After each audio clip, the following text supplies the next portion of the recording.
Bismillahirrahmanirrahim. Assalamualaikum warahmatullahi wabarakatuh.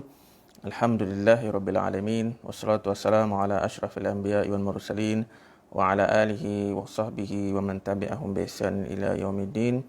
Rabbi shrah li sadri wa yassir li amri wahlul 'uqdatam min lisani yafqahu qawli. Subhanaka la ilma lana illa ma 'allamtana innaka antal alimul hakim. Wala haula wala quwwata illa billahil aliyyil azim, amma ba'du. Alhamdulillah, bertemu lagi kita dalam kuliah ilmu usul fiqh, dan kali ini adalah siri yang ke-43. Kita masih membincangkan tajuk di bawah as-sunnah sebagai sumber hukum. Dan pada kuliah-kuliah yang lepas berkenaan dengan sunnah ini, kita telah melihat definisi as-sunnah, kemudian pembahagian sunnah dari segi mahiyah ataupun zat, yang terbahagi kepada tiga, iaitu sunnah qauliyah, sunnah fi'liyah dan juga sunnah taqririyah. Dan insyaAllah pada kali ini kita akan menyambung perbincangan berkenaan dengan kategori sunnah dari sudut al-wurud, ataupun dari segi pengriwayatannya, ataupun dari segi sanad. Baik. Anwa'us sunnah min haitsu wuruduha ilaina, kan? Pembahagian sunnah dari segi datangnya hadis Nabi kepada kita terbahagi kepada tiga bahagian. Tiga bahagian ini adalah pembahagian ulama Hanafiyah, yang di mana ulama-ulama Hanafiyah ataupun tariqah al-fuqaha membahagikan as-sunnah min haitsu sanad kepada tiga, iaitu sunnah mutawatirah, sunnah masyhurah dan juga sunnah ahad. Dan hadis-hadis mutawatir, hadis-hadis masyhur dan juga hadis-hadis ahad. Manakala al-jumhur, tariqah al-mutakallimin, membahagikan sunnah kepada dua bahagian sahaja, iaitu sunnah mutawatirah dengan sunnah ahad. Dan adapun sunnah masyhurah di sisi ulama jumhur, mereka memasukkannya di bawah kategori hadis-hadis ahad. Okey. Namun untuk pemahaman yang lebih jelas, kita akan melihat ketiga-tiga definisi yang mengikut kategori pembahagian ulama-ulama Hanafi. Baik. Kategori pertama yang dinamakan as-sunnatul mutawatirah, hadis-hadis mutawatir. Okey. Apakah yang dimaksudkan dengan hadis mutawatir? Hadis mutawatir ialah sebuah hadis yang diriwayatkan oleh sekumpulan perawi yang ramai, kan? Yang mana apabila ramainya perawi tersebut, mustahil pada adatnya mereka akan boleh memalsukan, boleh menipu dalam periwayatan tersebut. Okey. Sama ada sengaja ataupun tidak. Jadi sekumpulan perawi meriwayatkan daripada Rasulullah SAW. Mungkin Nabi sebut hadis tersebut dalam sebuah majlis yang besar, yang dihadiri oleh ramai para sahabat. Kemudian para sahabat itu pula meriwayatkan kepada generasi seterusnya, iaitu zaman tabi'in. Dan zaman tabi'in juga jumlah perawi kepada hadis tersebut dalam jumlah yang ramai. Mereka pula meriwayatkan kepada generasi yang seterusnya, iaitu zaman tabi'in. Dan zaman tabi'in ini juga kedudukan ataupun jumlah perawi itu dalam jumlah yang ramai. Dan kalau kita perhalusi juga perbincangan berkenaan dengan periwayatan hadis ini, periwayatan hadis ini hanya diambil kira kita kata pada 3 zaman, dan ada setengah kata 4 zaman. Okey. Kalau 4 zaman tu maksudnya Rasulullah meriwayatkan kepada sahabat, kan? Kemudian maksudnya daripada Rasulullah kepada sahabat, sahabat kepada tabi'in, dan tabi'in kepada tabi'at tabi'in, kan? Manakala kalau yang kata 3 tu melibatkan sahabat, tabi'in dan juga tabi'at tabi'in. Jadi ketiga-tiga zaman ini ataupun ketiga-tiga generasi ini jumlah perawinya mesti ramai. Jadi kita tanya kan, berapa ramai yang dikatakan ramai?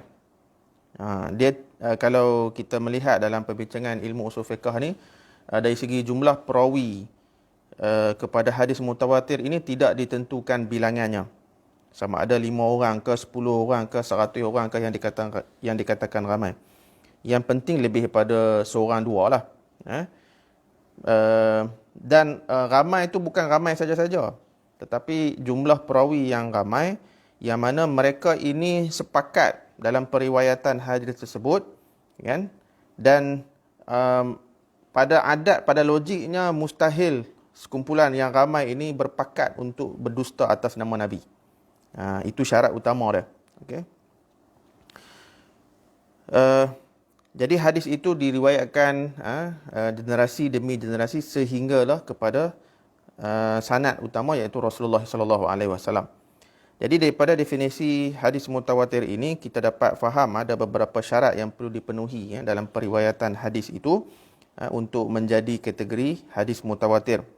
Yang pertama, perawi kepada hadis tersebut adalah jumlah yang ramai. Kan? Kemudian jumlah yang ramai itu yamna ataupun yamtani' tawatu'uhum 'alal kadzib. Kira mustahil pada adatnya mereka akan berdusta, kan? Sama ada sengaja ataupun tidak. Namun jumlah yang ramai seperti mana yang dikatakan tadi tidak disyaratkan jumlah tertentu, sama ada 10 orang, 20 orang, 50, 100 orang, tidak disyaratkan. Kan? Yang penting mengikut uruf perawi itu ramai, kemudian mereka tidak ada sifat-sifat berdusta. Kan? Jadi dia sampai satu tahap apabila contoh kita ambil kita sendiri kan. Katakanlah kita cerita suatu kisah kepada orang kan, berkenaan dengan kisah kita lah.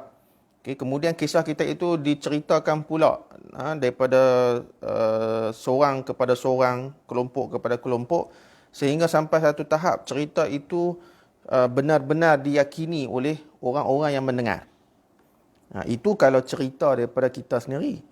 Bayangkan tengok, ini adalah cerita yang diambil daripada seorang makhluk yang dipilih oleh Allah Subhanahu Wa Taala sebagai manusia yang dijamin percakapannya, iaitu Rasulullah sallallahu alaihi wasallam, kan, yang kita tahu wa ma yantiqu anil hawa in huwa illa wahyun yuha, menceritakan sesebuah hadis, kan, dan diriwayatkan pula, diceritakan kelompok demi kelompok, generasi demi generasi dalam jumlah yang ramai. Jadi menyebabkan cerita itu ataupun hadis itu menjadi tahap yang diyakini.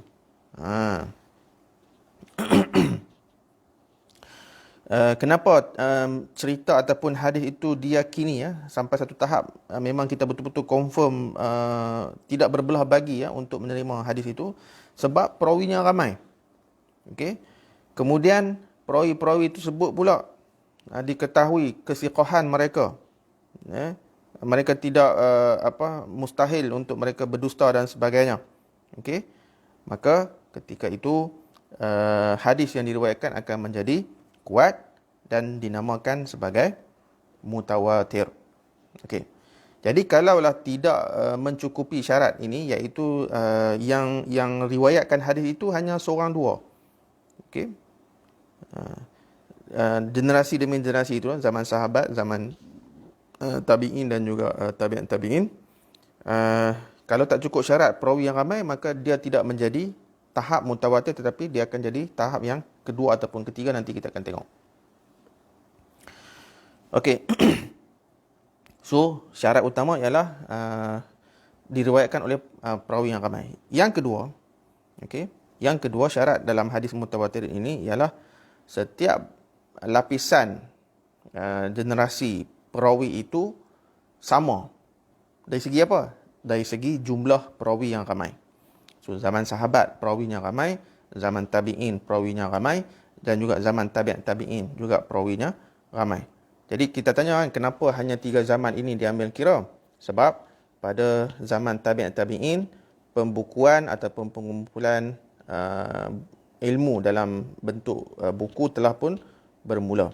Jadi semua ilmu-ilmu termasuk ilmu hadis ditulis pada zaman tabi'in tabi'in. Okey. Syarat yang ketiga untuk menjadikan hadis itu mutawatir ialah kita panggil cara perawi itu mendapatkan hadis itu melalui al-musyahadah, melihat perbuatan Nabi ataupun as-sama', mendengar kan, sami'tu kan, ataupun yang kita biasa dalam ilmu hadis kan, haddatsani apa semua tu kan. Jadi sami'tu an-nabi sallallahu alaihi wasallam yaqul kaza wa kaza. So dua bentuk itulah. Okey.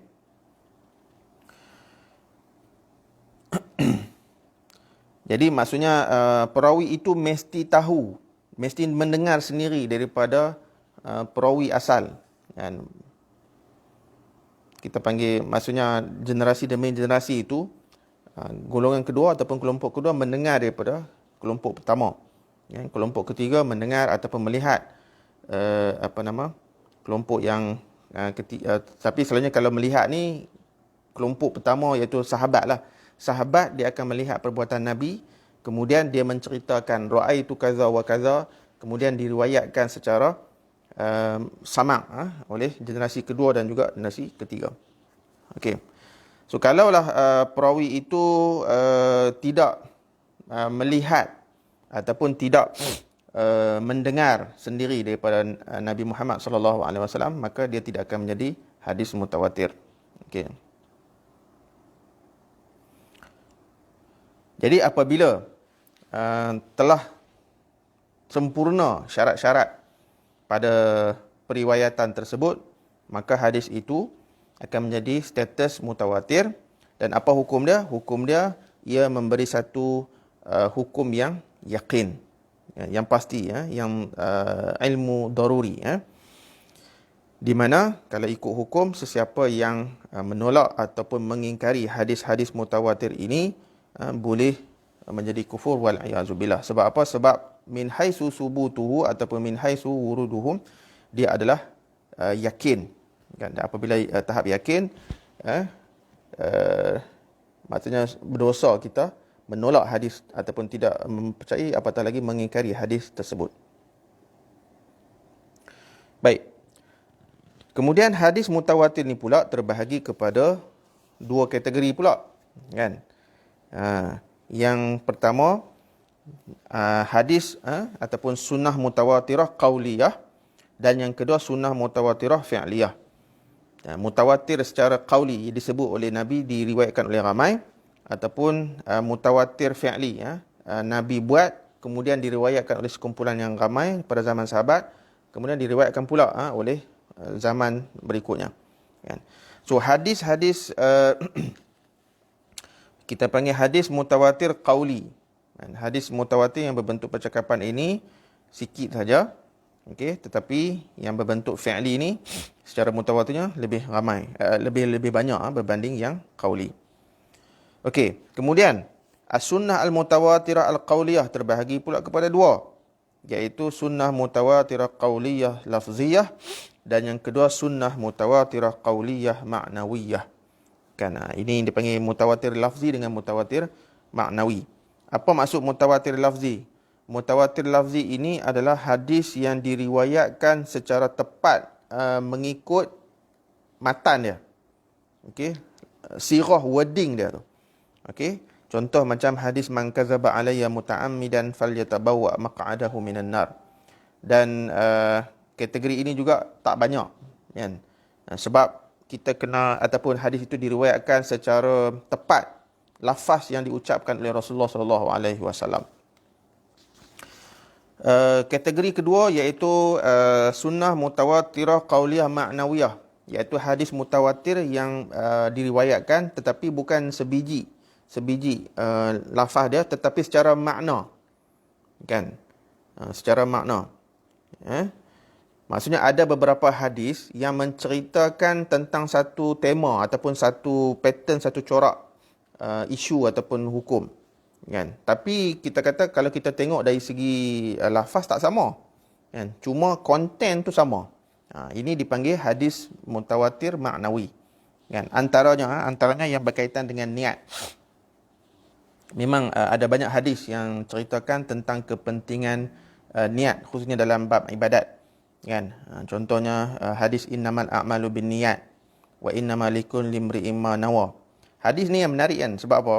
Dari satu sudut yang lain, hadis innamal a'malu binniyat ni dia hadis ahad kan. Tetapi apabila kita melihat kita kata adik-beradik kepada hadis ni yang menceritakan pasal niat, rupanya banyak hadis. Kan? Jadi dari sudut yang lain, tentang kita kata konten ataupun maudhu' berkenaan dengan niat, ada banyak hadis yang berkaitan. Okey. Satu, innamal a'malu binniyat wa innamal likulli imri'in ma nawa. Man qatala litakuna kalimatullahi hiyal ulya fa huwa fi sabilillah. Hadis lain, rubba qatilin bainas saffaini Allahu a'lamu binniyati. So kalau kita perhatikan tiga hadis ni berlainan lafaz, tetapi ketiga-tiga hadis cerita pasal apa? Pasal niat. Kepentingan niat. Dia bila berubah niat, niat begini dia akan jadi begini, niat begini akan jadi begini. Okey. Ini dalam bentuk kita kata konten ataupun maudhu' kepada hadis, corak ataupun pattern konten tu. Ada juga hadis mutawatir maknawi, kan? Satu hadis saja tetapi ada sedikit perbezaan, tentang sirah yang digunakan dalam hadis tersebut, kan? Jadi isunya kalau dalam ilmu usul fiqh ataupun ilmu ulum hadis ni, boleh tak kita meriwayatkan hadis secara maknawi? Kita tak tepat tak tepat menggunakan wording ataupun sirah yang digunakan ataupun yang disebut oleh Rasulullah sallallahu alaihi wasallam. Itu sewajib dan seafdalnya. Tapi isu dia, boleh tak kalau beberapa perkataan dalam hadis itu ditukar lafaznya? Okey, ini isu memang ada dalam perbahasan periwayatan hadis, kan? Kalau ulama yang menerima periwayatan secara maknawi ini meletakkan beberapa syarat, kan? Antara syarat yang terpenting ialah lafaz yang ditukar itu mestilah sama maksud dengan lafaz asal. Okey. Dan kebiasaan ini berlaku pada zaman awal-awal periwayatan hadis. Bukan zaman sekarang ni kita pandai-pandai nak boleh ubah hadis dengan lafaz kita sebenarnya. Tak boleh, ya. Dia ada syarat-syarat dia. Mungkin kita boleh rujuk dalam ilmu ulum hadis dan usul fiqh yang lebih detail lah, kan? Baik. Okey, itu kategori pertama dalam sanad hadis. Yang kedua, yang dinamakan sunnah masyhurah ataupun hadis masyhur, kan? Iaitu hadis yang diriwayatkan daripada Nabi Muhammad sallallahu alaihi wasallam oleh seorang perawi ataupun dua orang, dan ataupun perawi yang tidak mencukupi bilangan mutawatir, kan? Namun hadis ini menjadi glamour ataupun menjadi masyhur pada zaman tabi'in. Maksudnya pada zaman tabi'in barulah perawinya ramai yang mencapai tahap mutawatir. Begitu juga pada zaman tabi'in. Hanya permulaan pada zaman sahabat sahaja. Okey, dia tak perawi dia sikit, atas faktor tertentulah, atas faktor tertentu. Tapi bila datang zaman tabi'in, barulah hadis itu masyhur, kan? Diriwayatkan oleh ramai perawi, termasuklah pada zaman tabi'in. Okey. So kalau nak ikut ini sunnah masyhurah ni, seperti mana yang kita katakan tadi, adalah pembahagian daripada ulama Hanafiyah, kan? Manakala jumhur, mereka hanya ada dua kategori saja, hadis mutawatir ataupun hadis ahad. So hadis masyhur ni mereka masukkan dalam kategori hadis ahad. Okey, hadis masyhur ialah hadis yang diriwayatkan, kita ulang balik definisi dia. Hadis masyhur ialah hadis yang diriwayatkan seorang dua ataupun tidak ramai pada generasi sahabat, tetapi pada zaman generasi tabi'in yang kedua dan zaman ketiga, iaitu zaman tabi'in, barulah hadis itu menjadi masyhur mutawatir, kan? Okey, kalau hukum, apa hukum hadis masyhur ini? Apa status dia? Kalau hadis mutawatir, dia memberi hukum yang qat'i, hukum yang pasti, yakin, kan? Kalau kita kata hadis masyhur di sisi ulama Hanafiyah, ini memberi hukum zannan qawiyan, zon yang ghalib, kan? Dia tak sampai tahap yakin. Sebab apa? Sebab dia tak cukup syarat sepenuhnya seperti kategori mutawatir, kan? Tetapi dia tetap kuat. Okey. Dan ulama Hanafiah juga meletakkan hadis masyhur ni dia menghampiri kategori mutawatir. Dia kurang sikitnya. Okey. Antara contoh-contoh hadis masyhur yang tadilah innamal a'malu binniyat wa innamal likulli imri'in ma nawa. Kemudian hadis tentang tahrim nikahil mar'ah ala ammatiha atau ala khalatiha. Kan? Okey. Kemudian kategori yang ketiga dari segi periwayatan hadis dinamakan hadis ahad. Kan? Ahad, hadis ahad. Ahad bukan hari Ahad, bukan hadis-hadis yang diriwayatkan pada hari Ahad, bukan.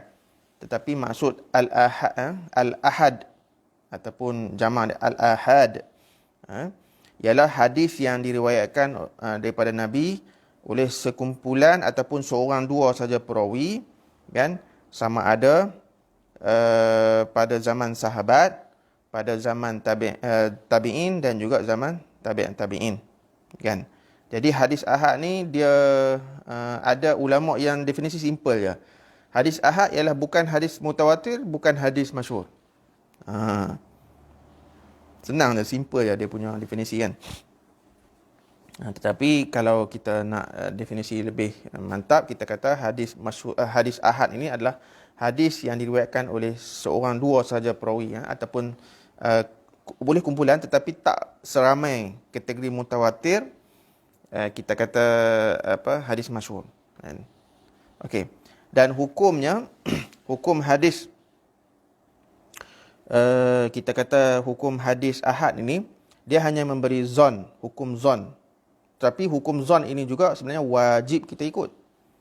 Dia bukan kata zon kita tak wajib ikut, tak. Dia punya, dia hanya tahap zon ni, bukan qat'i, kan. Dan sesiapa yang menolak hadis yang zonni ini, dia punya hukum adalah fasik. Sebab dia apa? Sebab dia menolak hadis. Dan dari segi kita panggil hujjiyatu khabaril ahad, kehujahan hadis-hadis kategori ahad ini dalam penghujahan hukum, ada dia punya perbahasan detail dalam ilmu usul fiqh, tapi kita sebut secara ringkas, kan.